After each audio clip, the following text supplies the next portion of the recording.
Zanor column. Clark returns to the Mohegan Sun. Just thought I'd empty out my reporter's notebook while wondering who those guys were in Patriots uniforms on Thursday night at MetLife Stadium, NFL Hall of Fame. There have been a lot of Connecticut baseball players who have reached the major leagues. How about some local stars like Bruce Boisclair, Rajai LaFrancois, Ron Wotus, Jesse Hahn, Scott Chiasson, Brooke Fordyce, Matt Harvey, Rajai Davis, and Moss-Up's own Walt Dropo. How about some big names like Jeff Bagwell, M.O. Vaughn, Dick McAuliffe, Rob Dibble, Bobby Valentine, Charles Nagy, and Charlie Morton? How about the guys still swinging for the fences like George Springer and A.J. Pollock? But it's pretty amazing for one school to have 4 players reach the show.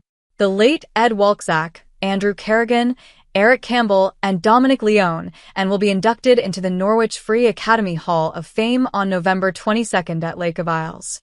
The 4 MLB players, Leone is still active, are part of a star-studded group of 13 former Wildcats in the class of 2024.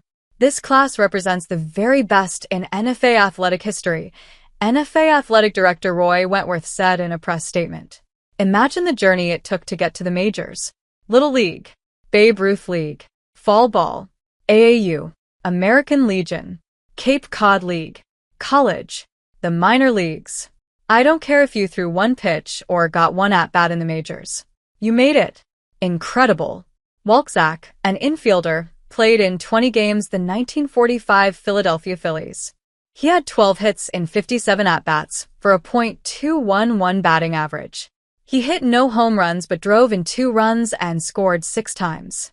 Incredible. Carignan, a right-handed pitcher, appeared in 17 games for the 2011 to 2012 Oakland A's.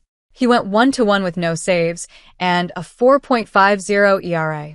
In 16 innings pitched, he allowed 16 hits, walked 12, and struck out 13.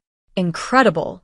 Campbell, a third baseman, played for the New York Mets from 2014 to 2016 and the Seattle Mariners in 2021.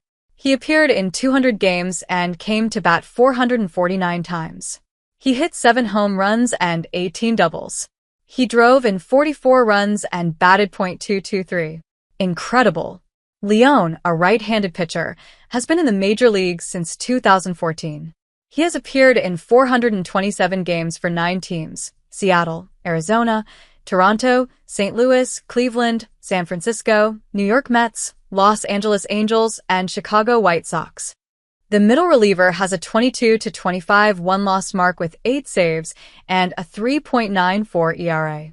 He has 444 strikeouts in 429 innings. He currently comes out of the bullpen for the White Sox. Incredible. The Fever are coming. The Fever are coming. The greatest show on television, Caitlin Clark and the Indiana Fever, is returning to Connecticut this weekend. The Sun hosts the Fever in Game 1 of the WNBA playoffs on Sunday at 3 p.m. ABC at the Mohegan Sun Arena. The best-of-3 opening round series continues at the Sun on Wednesday night.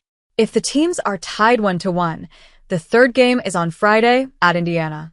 This is a different Fever team and a different Caitlin Clark that opened their season at Mohegan back in May. It didn't take long for Clark and the Fever to figure out how to play within the league's physicality. And it didn't take long for Clark to become the team's leader and scorer and facilitator, to become the greatest rookie in league history, to break records and bring the league to unfathomed heights. The Mohegan Sun Arena will be the epicenter of the basketball world these next few days. It should be electric. I'm rooting for an Indiana Fever versus New York Liberty winner-take-all Game 5 for the WNBA championship in a few weeks. That could be the most watched basketball game of all time. More. Zanor column. Killingly is still running back you. Panthers heartbreak. Plainfield senior Braden Reiser is going to miss the football and basketball seasons after tearing his ACL during a preseason scrimmage. He's just a special kid. Plainfield football coach Pat Smith.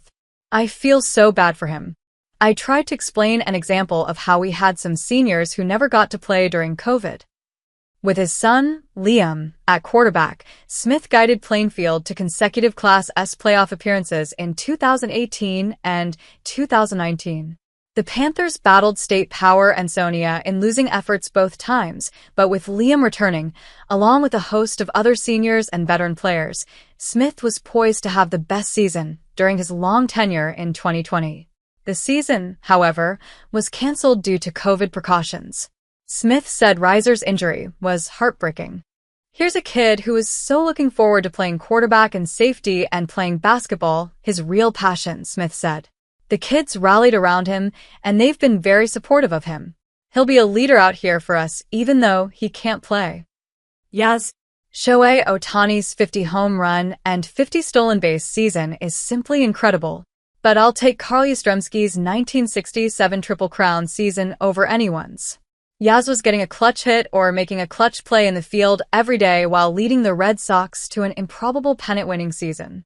The Sox had finished in 9th place out of 10 American League teams in both 1965 and 1966. Yaz finished with a league-leading 44 homers, 121 RBIs, and a .326 batting average to win the Triple Crown. More importantly, and despite losing to the favored St. Louis Cardinals in a 7-game World Series, Yaz and that impossible dream, Boston summer gave birth to Red Sox Nation. Ohtani can have a 70-70 season, but Yaz in 67 was as good as it gets. More. NFA girls soccer suffers tough loss against East Lyme. Yankee Conference standings. Here are my updated Yankee football conference standings. Delaware 2-0, New Hampshire 2-1, Rhode Island 2-1, Maine 1-2, Yukon 1-2, and UMass 0-3. Upcoming games that I've got circled on the calendar include Maine at Delaware, October 12th, Rhode Island at New Hampshire, October 19th, and Maine at Rhode Island, October 26th.